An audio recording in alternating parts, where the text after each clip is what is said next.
बंधु माने सतर्क रुहंतु। आपणक निज परिवार भितरे लुचि रहितिबा 3 जण व्यक्ति आपणक पतन पई अपेक्षा करिसेंती। सेमाने किए, सेमानक सहित आपणकर संपर्क कोन एवं सेमानकर नाम कोन, मु आज एही वीडियो रे सब किछि प्रकाश करिबा को जाउछि।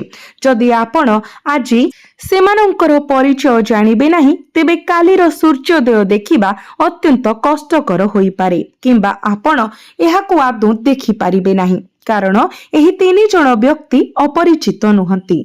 से माने आपणक निज परिवार। एही वीडियो रे मु आपणको 3 जण व्यक्तिंक विषय कहिबी जो माने निज दुख सह्य करि पारिबे किंतु आपणक जीवन रे खुशीर गोटिए मुहूर्त मध्य देखिबाकू सह्य करि पारिबे नाही। से माने आपणक मृत्यु पाई कामना करंती, आपणक विरोध रे मंत्र करंती एवं बारंबार आपणक प्रयास को नष्ट करि देइछंती। जे पर्यंत एही लोक माने आपणक जीवन रे रहिबे आपण केबे भी आगो को बढ़ी पारिबे नाही। शेष मुहूर्त रे भांगी पडुथबा प्रकल्प, बारंबार स्वास्थ्य समस्या एवं आपणक हातरू खसी जाउथबा टंका आपण केबे भाबिछंती कि एहा काहेकि घटुची? मु आपणको कहिबाकू चाहे या पछरे एक निर्दिष्ट व्यक्ति अछंती। जीवन हठात एते नकारात्मक मोड़ काहेकि नेइछि? जेतेबेले आपण उत्तर खोजंती आपणको प्रायतः कुहा जाए जे एक निर्दिष्ट ग्रह खराब एवं लोक माने आपणको अनंत रीतिनीति एवं प्रार्थना रे फसाई दियंती। किंतु आपणको प्रकृत रे जहा करिबाकू पड़िबो ताहा हेउची भूल विश्वासर अंधारी काढ़ी दियो एवं जो माने केवल आपणको विषय चिंता करिबार अभिनय करंती सेमानंको ठारू निजको दूरेई रख। एही भिडियोटी ठीक एपरी लोकंको प्रकाश करिबा पई उत्सर्गीकृत। आमे प्रकाश करिबो जे सेमाने किए होई पारंती। जणे सहकर्मी, जणे पड़ोसी, जणे निकटतम बंधु किंबा जणे संपर्कीय जो माने आपणको प्रगति, आपणकर सुस्थ संपर्क एवं आपणकर धन संपत्ति रे ईर्ष्यारे जळंती। आमे आज देखुछु जे मिलित परिवार विरल होई पडुछि। पूर्वरु बड़ परिवार एकाठी रहुथिले, आजिर समय परिवार एते छोट होई जाइछि।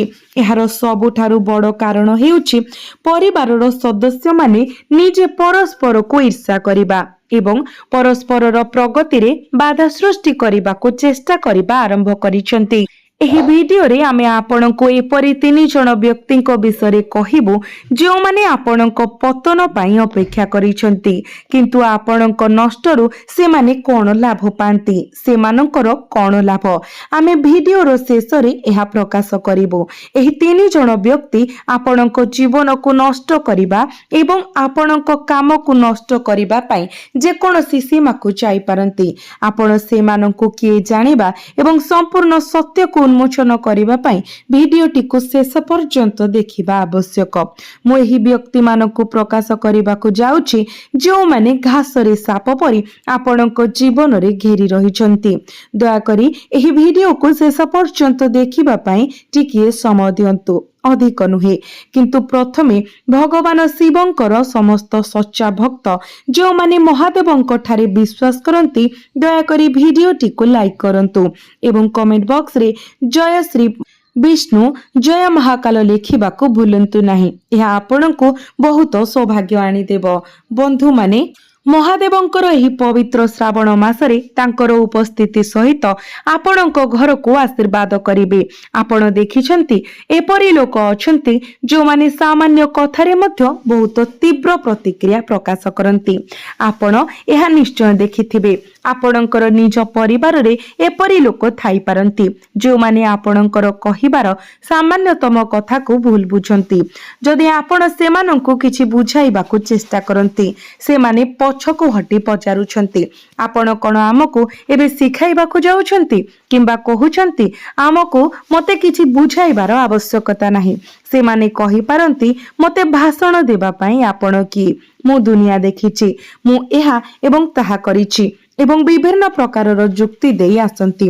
किछि लोक सब बेले विश्वास करंती जे से माने ठीक, जेतेबेले केही सेमानंकु परामर्श दियंती से माने चिड़ी जांती एवं छोट छोट प्रसंग को संपूर्ण भाबरे उड़ाई दियंती। आपनकु एपरि लोकंक ठारू बहुत सतर्क रहिबाकू पड़िबो, नचेत आपण जीवन सारा पश्चाताप करिवे। କାରଣ ଏମାନେ ହିଁ ସେହି ଲୋକ ଯେଉଁମାନେ ଆପଣଙ୍କ ପଛ ପଛରେ ଆପଣଙ୍କୁ ଖରାପ କଥା କୁହନ୍ତି। ଏପରି ଲୋକ ଅଛନ୍ତି ଯେଉଁମାନେ ଆପଣଙ୍କ ପ୍ରତିଛବିକୁ ଖରାପ କରିବା ପାଇଁ ଅନ୍ୟମାନଙ୍କ ସହିତ ଷଡ଼ଯନ୍ତ୍ର କରନ୍ତି। ଆପଣ ଭଲ ଭାବରେ ଜାଣନ୍ତି ଯେ ପ୍ରକୃତରେ କିଛି ବ୍ୟକ୍ତି ଆପଣଙ୍କୁ ତଳକୁ ଟାଣିବା ଏବଂ ଆପଣଙ୍କୁ ନଷ୍ଟ କରିବା ପାଇଁ ଷଡ଼ଯନ୍ତ୍ର କରୁଛନ୍ତି। ତଥାପି ଆପଣ ସେମାନଙ୍କର ପଛରେ ଗୋଡ଼ାଇ କିମ୍ବା ସେମାନଙ୍କ କାର୍ଯ୍ୟ ଉପରେ ଆକର୍ଷିତ ହୋଇ ଆପଣଙ୍କ ସମୟ ନଷ୍ଟ କରିପାରିବେ ନାହିଁ, କାରଣ ଆପଣ ନିଜର ଦୈନନ୍ଦିନ ଜୀବନରେ ବ୍ୟସ୍ତ ଅଛନ୍ତି। ଯଦି ଆପଣ ଏହି ଭିଡିଓକୁ ଶେଷ ପର୍ଯ୍ୟନ୍ତ ଦେଖିବା ପାଇଁ ଟିକିଏ ସମୟ ନିଅନ୍ତି, ତେବେ ଆପଣଙ୍କୁ ଅନ୍ୟତ୍ର ଦେଖିବାକୁ କିମ୍ବା ଉତ୍ତର ପାଇଁ ଏଣେ ତେଣେ ଦୌଡ଼ିବାକୁ ପଡ଼ିବ ନାହିଁ। ମୁଁ ଏଠାରେ ଏହି 3 ପ୍ରକାରର ଲୋକଙ୍କର ପ୍ରକୃତ ସ୍ୱଭାବକୁ ସମ୍ପୂର୍ଣ୍ଣ ଭାବରେ ପ୍ରକାଶ କରିବି। ଯଦି ଆପଣ ସମ୍ପୂର୍ଣ୍ଣ ଭିଡିଓଟି ଦେଖନ୍ତି, ତେବେ ଆପଣଙ୍କର ପଥରୁ ସମସ୍ତ ପ୍ରତିବନ୍ଧକ ଦୂର ହୋଇଯିବ ଏବଂ ଆପଣଙ୍କ ପାଇଁ ସବୁଠାରୁ ବଡ଼ ବିପଦ ସୃଷ୍ଟି କରୁଥିବା 3 ଶତ୍ରୁ ଆପଣଙ୍କ ଜୀବନରୁ ସମ୍ପୂର୍ଣ୍ଣ ଭାବରେ ଉଭାନ ହୋଇଯିବେ। ଆପଣଙ୍କ ଚାରିପାଖରେ ଏପରି ଲୋକ ଅଛନ୍ତି ଯେଉଁମାନେ ଛୋଟ ଛୋଟ ସଫଳତା ଅପେକ୍ଷା ଶ୍ରେଷ୍ଠ କାର୍ଯ୍ୟ କରନ୍ତି। ସେମାନେ ଯାହା ହାସଲ କରିଛନ୍ତି ତାହା ଉଚ୍ଚ ସ୍ୱରରେ ଘୋଷଣା କରନ୍ତି। ଆପଣ ବହୁତ ବଡ଼ କାମ କରିଛନ୍ତି, ତଥାପି ଆପଣ କେବେ ସେଗୁଡ଼ିକ ବିଷୟରେ ଗର୍ବ କରିନାହାନ୍ତି, ଯାହା ଏକ ପ୍ରଶଂସନୀୟ ଗୁଣ। ତଥାପି ଆପଣଙ୍କୁ ଆପଣଙ୍କର କାମ ଏବଂ ଆପଣଙ୍କର ସମ୍ପର୍କ ଉଭୟରେ ସ୍ୱଚ୍ଛତା ସୁନିଶ୍ଚିତ କରିବାକୁ ପଡ଼ିବ। ଯଦି କେହି ଆପଣଙ୍କ ବିରୁଦ୍ଧରେ ମିଥ୍ୟା ଅଭିଯୋଗ ଆଣନ୍ତି କିମ୍ବା ଆପଣଙ୍କ ବିଷୟରେ ଖରାପ କଥା କୁହନ୍ତି, ଯଦିଓ ସେ ଆପଣଙ୍କର ନିକଟତର କେହି ହୋଇଥାଉ, ଆପଣ ତୁରନ୍ତ ଜବାବ ଦେବା ଉଚିତ। ଏହା ମନେ ରଖ, ଏଥର ଆପଣ ପଛ ଘୁଞ୍ଚା ଦେବା କିମ୍ବା ଆତ୍ମସମର୍ପଣ କରିବା ଉଚିତ ନୁହେଁ। ଅଭିଯୋଗ ରଖିବା କେବଳ ଆପଣଙ୍କର ଜୀବନକୁ ଦୀର୍ଘକାଳୀନ ଭାବରେ କଷ୍ଟକର କରିଦେବ। ଏହା ବ୍ୟତୀତ ଏକ ବଡ଼ ବିଶ୍ୱାସଘାତକତା ଘଟିବାର ସମ୍ଭାବନା ଅଛି, ତେଣୁ ସତର୍କ ରୁହନ୍ତୁ। ସେମାନେ ଆପଣଙ୍କୁ ଭୁଲ ଡକୁମେଣ୍ଟରେ ଦସ୍ତଖତ କରିବାକୁ ପ୍ରତାରଣା କରିପାରନ୍ତି।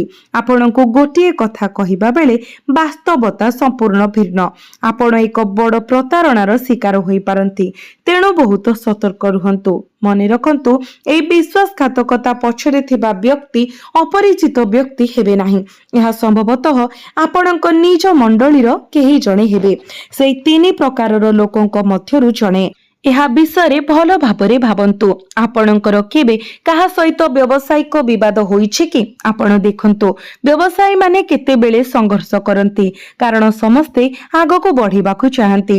ଯେତେବେଳେ ଏକ ବ୍ୟବସାୟ ବୃଦ୍ଧି ପାଏ, ଏହା ପ୍ରତିଦ୍ୱନ୍ଦ୍ୱୀ ପାଇଁ ଆଖିର ବିରକ୍ତି ହୋଇପାରେ, ସହ ବ୍ୟବସାୟୀମାନଙ୍କୁ ଶତ୍ରୁରେ ପରିଣତ କରିପାରେ। ଆପଣଙ୍କର କେବେ ପ୍ରେମ ବିବାହ କିମ୍ବା ପ୍ରେମ ସମ୍ପର୍କରୁ ସୃଷ୍ଟି ହୋଇଥିବା ଦ୍ୱନ୍ଦ୍ୱ ହୋଇଛି କି? କେତେବେଳେ ଲୋକମାନେ ପ୍ରେମରେ ବିଶ୍ୱାସଘାତର ସମ୍ମୁଖୀନ ହୁଅନ୍ତି କିମ୍ବା ଅନୁପଯୁକ୍ତ ସମ୍ପର୍କରେ ଗମ୍ଭୀର ବିବାଦର ସମ୍ମୁଖୀନ ହୁଅନ୍ତି। ଏହା ସହିତ ଆପଣ କାହାକୁ ଟଙ୍କା ଦିଅନ୍ତି କି? ଧରନ୍ତୁ, ଆପଣ ଟଙ୍କା ଋଣ କରିଛନ୍ତି ଏବଂ କେବେ ଫେରସ୍ତ କରିନାହାନ୍ତି। ସେ ପାଣ୍ଠି ଫେରସ୍ତ କରିବାରେ ବିଫଳ ହେବା ଦ୍ୱାରା ଭବିଷ୍ୟତରେ ବଡ଼ କ୍ଷତି ହୋଇପାରେ କିମ୍ବା ଆପଣଙ୍କ ପାଇଁ ଅତ୍ୟନ୍ତ କ୍ଷତିକାରକ ପ୍ରମାଣିତ ହୋଇପାରେ। ଏହି ଲୋକମାନେ ଆପଣଙ୍କ ବିରୁଦ୍ଧରେ ବଡ଼ ପରିମାଣରେ ଷଡ଼ଯନ୍ତ୍ର କରିପାରନ୍ତି। ଏବେ ଆପଣ ଏପରି ଷଡ଼ଯନ୍ତ୍ର କିପରି ଚିହ୍ନି ପାରିବେ? ଆପଣ ପଚାରି ପାରନ୍ତି, ଯେଉଁମାନେ ମୋତେ କ୍ଷତି ପହଞ୍ଚାଇବାକୁ ଚାହୁଁଛନ୍ତି ସେମାନଙ୍କୁ ମୁଁ କିପରି ଚିହ୍ନି ପାରିବି? ଦୟାକରି ମୋତେ ପଦ୍ଧତି କୁହନ୍ତୁ, ମୁଁ ଆପଣଙ୍କୁ ପର୍ଯ୍ୟାୟକ୍ରମେ ସବୁକିଛି ବୁଝାଇବି। ଯଦି ଆପଣ ଏପର୍ଯ୍ୟନ୍ତ ଦେଖିଛନ୍ତି, ତେବେ ଶେଷ ପର୍ଯ୍ୟନ୍ତ ଦେଖନ୍ତୁ। ଯେଉଁମାନେ ଆପଣଙ୍କର ଶତ୍ରୁ, ଯେଉଁମାନେ ପ୍ରତ୍ୟେକ ସୁଯୋଗରେ ଆପଣଙ୍କୁ ତଳକୁ ଟାଣିବାକୁ ଚାହାନ୍ତି, ସେମାନଙ୍କ ବିଷୟରେ ବିଚାର କରନ୍ତୁ। ଏପରି ବ୍ୟକ୍ତିମାନେ ପ୍ରାୟତଃ ସେମାନଙ୍କ ଆଖିରେ ଶତ୍ରୁତାର ଏକ ସ୍ପଷ୍ଟ ଦୃଷ୍ଟିକୋଣ ବହନ କରନ୍ତି। ସେମାନେ ଆପଣଙ୍କୁ ବାରମ୍ବାର ଚାହିଁବେ। ଯଦି ଆପଣଙ୍କର କୌଣସି ପୁରୁଣା ଘଟଣା କିମ୍ବା କାର୍ଯ୍ୟର ଭିଡିଓ ରେକର୍ଡିଂ ଅଛି, ତେବେ ଏହାକୁ ଭଲ ଭାବରେ ଦେଖନ୍ତୁ। କେହି ଅଛନ୍ତି କି ଯିଏ ଆପଣଙ୍କୁ ଚାହିଁ ରହିଥାଏ କିମ୍ବା ଆପଣଙ୍କୁ ଏପରି ଦୃଷ୍ଟି ସହିତ ଦେଖୁଥାଏ ଯାହା ଈର୍ଷା କିମ୍ବା ଖରାପ ଇଚ୍ଛାକୁ ସୂଚିତ କରେ? ସେହି ବ୍ୟକ୍ତି ଆପଣଙ୍କର ଶତ୍ରୁ ହୋଇପାରେ। କେତେବେଳେ ଆମେ ମନକୁ ହାଲୁକା କରିବା ପାଇଁ ହାଲୁକା ମଜା କରୁ, କିନ୍ତୁ କିଛି ଲୋକ ଅଛନ୍ତି ଯେଉଁମାନେ ହଠାତ୍ ଉତ୍ତେଜିତ ହୁଅନ୍ତି। ସେମାନେ କେବଳ ଏକ ମଜାକୁ ସମ୍ଭାଳି ପାରନ୍ତି ନାହିଁ। ଏହା ମୂଳ କାରଣ। ଏକ ପରିସ୍ଥିତି ଶୀଘ୍ର ବିପଦପୂର୍ଣ୍ଣ ହୋଇପାରେ। ଏହା ମନେ ରଖନ୍ତୁ।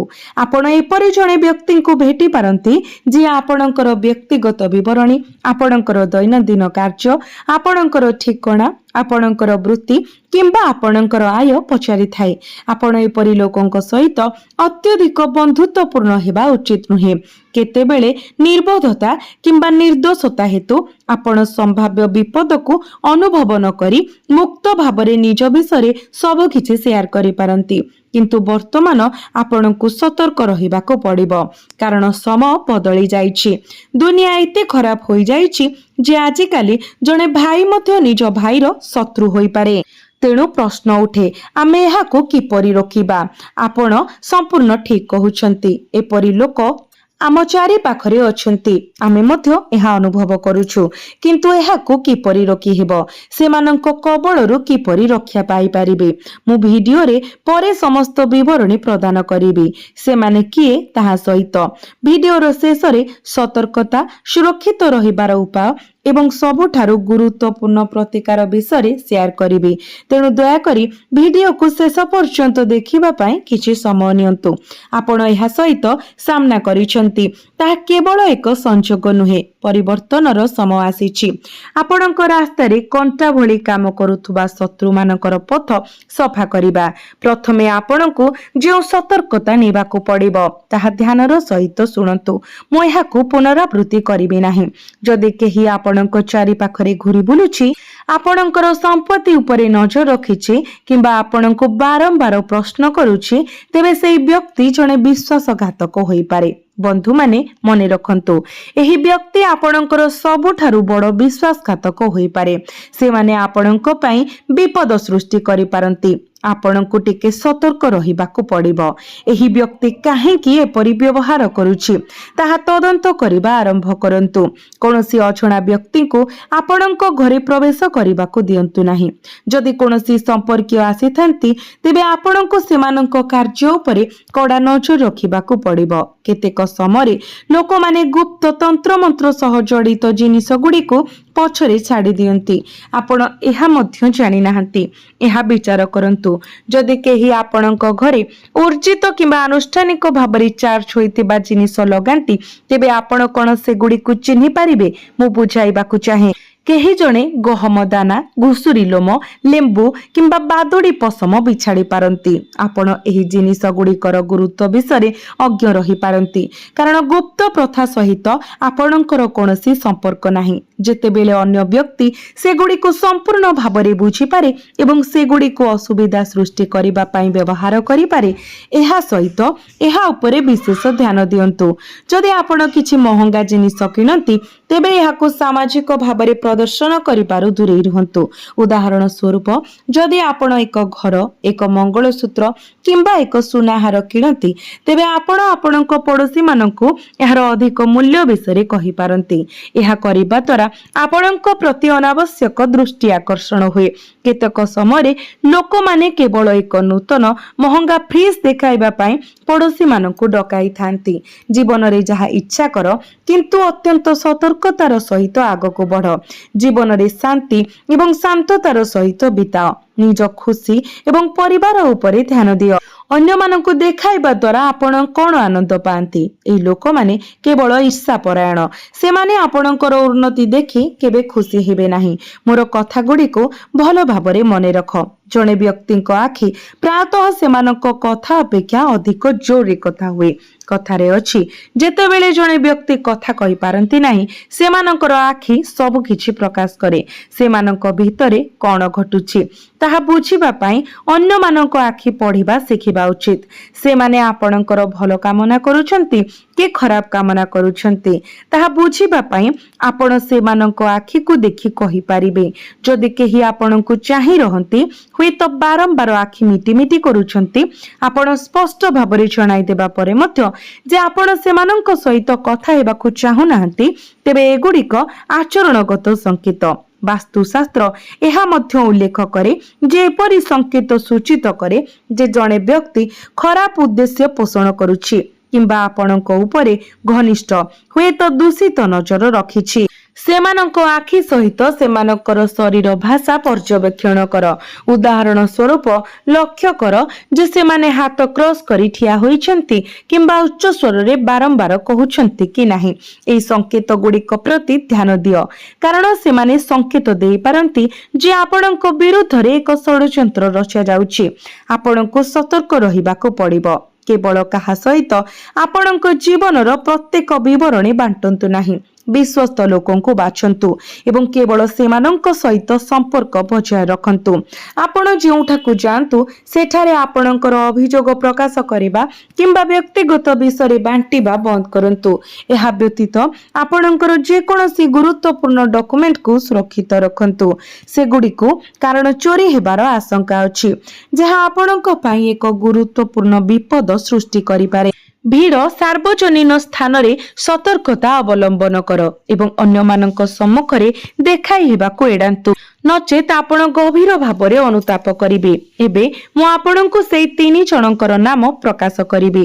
ସେମାନଙ୍କୁ ଜାଣିବା ଦ୍ୱାରା ଆପଣଙ୍କୁ ସମସ୍ତ ପ୍ରକାରର ବିପଦକୁ ଏଡ଼ାଇବାରେ ସାହାଯ୍ୟ ମିଳିବ, କାରଣ ଆପଣ ଯେଉଁ ବିପଦର ସମ୍ମୁଖୀନ ହେଉଛନ୍ତି ତାହା କେବଳ ଏହି 3 ଜଣଙ୍କ ଠାରୁ। ସେମାନଙ୍କ ବ୍ୟତୀତ ଆପଣ ଅନ୍ୟ କାହାଠାରୁ କୌଣସି ବିପଦର ସମ୍ମୁଖୀନ ହେଉନାହାନ୍ତି। ମୂଳତଃ ଯଦି ଆମେ ଏହି 3 ଜଣଙ୍କୁ ଚିହ୍ନଟ କରୁ, ତେବେ ଏହା ଯୁକ୍ତିଯୁକ୍ତ ଯେ ଆମର ଜୀବନ କେବଳ ସଫଳତାରେ ପରିପୂର୍ଣ୍ଣ ହେବ। ତେଣୁ ମୁଁ ପ୍ରଥମ ନାମ ପ୍ରକାଶ କରିବାକୁ ଯାଉଛି। ଦୟାକରି ବହୁତ ଧ୍ୟାନ ଦେଇ ଶୁଣନ୍ତୁ। ପ୍ରଥମ ବ୍ୟକ୍ତି ଆପଣଙ୍କର ନିକଟତର ଯିଏ ବିପଦ ସୃଷ୍ଟି କରେ, ତାଙ୍କର ନାମ ଇଂରାଜୀ ଅକ୍ଷର M ସହିତ ଆରମ୍ଭ ହୁଏ। M ଏହି ବ୍ୟକ୍ତି ଜଣେ ନିକଟ ସମ୍ପର୍କୀୟ କିମ୍ବା ଏକ ବିଶେଷ ଦୀର୍ଘକାଳୀନ ବନ୍ଧୁ ହୋଇପାରେ।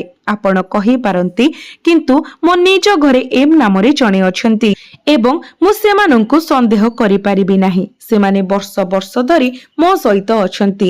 କେବଳ ବର୍ତ୍ତମାନ ନୁହେଁ, ସେମାନେ ଜଣେ ପୁରୁଣା ବନ୍ଧୁ ଯାହାଙ୍କୁ ମୁଁ ମୋର ଜୀବନ ଅପେକ୍ଷା ଅଧିକ ବିଶ୍ୱାସ କରେ। ତଥାପି ମୁଁ ଆପଣଙ୍କୁ ଅନୁରୋଧ କରୁଛି ଯେ ଏକ ସଙ୍କଟ ସମୟରେ ସେହି ବନ୍ଧୁଙ୍କୁ ମନେ ପକାଇବା। ଯେତେବେଳେ ଆପଣ ଝଡ଼ ମଧ୍ୟରେ ଫସିଯାଆନ୍ତି, ସେମାନଙ୍କୁ ଡାକନ୍ତୁ।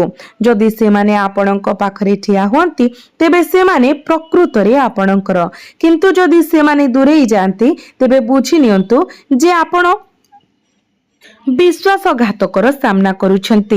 କାରଣ ଗ୍ରହ ପରିବର୍ତ୍ତନ ଅନୁସାରେ M ନାମର ଜଣେ ବ୍ୟକ୍ତି ଆପଣଙ୍କ ପାଇଁ ବିପଦ ସୃଷ୍ଟି କରନ୍ତି। ସେମାନେ ଆପଣଙ୍କର ପତନ ପାଇଁ ଅପେକ୍ଷା କରିଛନ୍ତି ଏବଂ ଆପଣଙ୍କ ବିରୁଦ୍ଧରେ ଏକ ଷଡ଼ଯନ୍ତ୍ର ରଚନା କରୁଛନ୍ତି।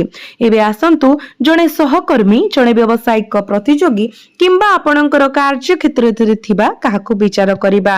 ସେହି ବ୍ୟକ୍ତିର ନାମ R ଅକ୍ଷରରୁ ଆରମ୍ଭ ହୁଏ। ସେ ଅତ୍ୟନ୍ତ ନିର୍ଦ୍ଦୋଷ ଦେଖାଯାଉଛି। ଏପରି ସମୟ ଆସିଛି ଯେତେବେଳେ ଆପଣ ଏହି ବ୍ୟକ୍ତିକୁ ଟଙ୍କା ଦେଇଥିଲେ କିମ୍ବା ସେମାନଙ୍କ ସହିତ ଆପଣଙ୍କର ପ୍ରକଳ୍ପ ଗୁଡ଼ିକୁ ମଧ୍ୟ ସେୟାର କରିଥିଲେ, ଏକାଠି ଆଗକୁ ବଢ଼ିଥିଲେ। ଆପଣ ପ୍ରୟାସ କରିଥିଲେ, କିନ୍ତୁ ସେମାନଙ୍କର ଏକମାତ୍ର ଉଦ୍ଦେଶ୍ୟ ହେଉଛି ଆପଣଙ୍କୁ ଆପଣଙ୍କ ପଦବୀରୁ ତଳକୁ ଆଣିବା ଏବଂ ଆପଣଙ୍କର ଆଶାଜନକ ଭବିଷ୍ୟତକୁ ନଷ୍ଟ କରିବା।